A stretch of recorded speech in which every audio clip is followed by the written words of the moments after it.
On day 7 of the federal election campaign, Global News Ipsos poll has the Liberals and the Conservatives in a dead heat. Also, it spells some bad news for the NDP. Let's get right into this. Ipsos CEO Darrell Bricker joins us from downtown Toronto. Good morning, sir. So I will let you have the honor. Explain how tight this race is between the Liberals and the Conservatives. Well, it's 35-35, and depending on whether you're in Western Canada or you're in Eastern Canada, it's a bit of a different picture. So if you're in Western Canada, the Conservatives have a pretty good lead over the Liberal Party, even in British Columbia, where the Liberals did reasonably well in the last election. But the minute that you hit the Ontario border, things change. And in Ontario, we have the Liberals ahead with an 8-point lead. But I should say, only by 3 points in the 905. So that's how close it is. That rich belt of seats around the city of Toronto that every party needs to win in order to win the election campaign, they only have a 3-point lead there. You get to Quebec, the Liberals are looking really good, and we have a tie in Atlantic Canada. So let's talk about what this means for the NDP right now. I see, 14% support overall?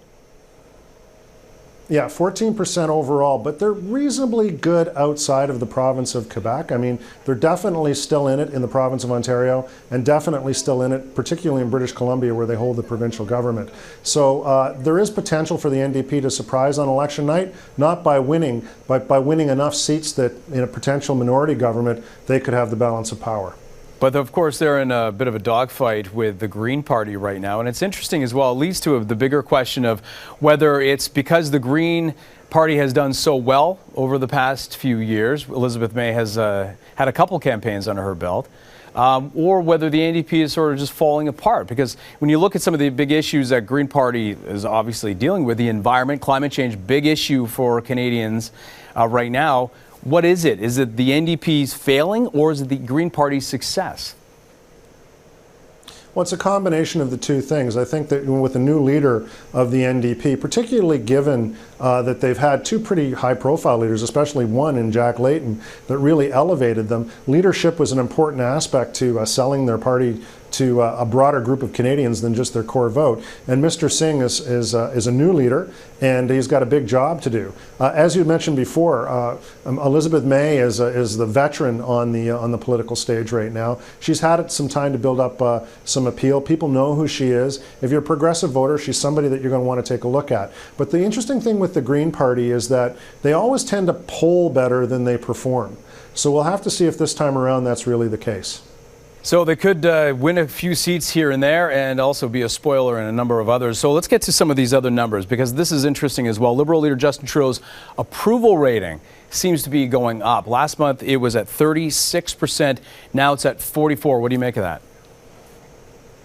Well, that's actually the performance of the government, which really, to be honest, you put it correctly, because nobody sees beyond Justin Trudeau when they're evaluating the government. So yeah, definitely we've seen an improvement. And I think as you get into a campaign and people start making choices, you start to see some of these numbers move around. And for viewers, I mean, this is the stuff that political pros really look at. Vote numbers are things that change afterwards. That the Liberals have improved their government approval level, and also the other number they've improved is their deserve to re-elect number, which is now almost 40%, which is pretty close to where they got in the last election, suggests that things are moving a little bit in their favor right now. So some of the key issues over the summer, the SNC-Lavalin scandal, is it just not resonating with the Canadian voters? Well, I think what it did is it knocked the Liberals down from where they were at the end of last year and maybe early part of this year to where they actually became competitive with the Conservatives. It looked like it was going to be a cakewalk prior to the SNC-Lavalin scandal. So they got themselves into a situation where they're now competing to be the government again. But as far as it having a lasting impact on the dynamics of the campaign right now, no. We've had two big events.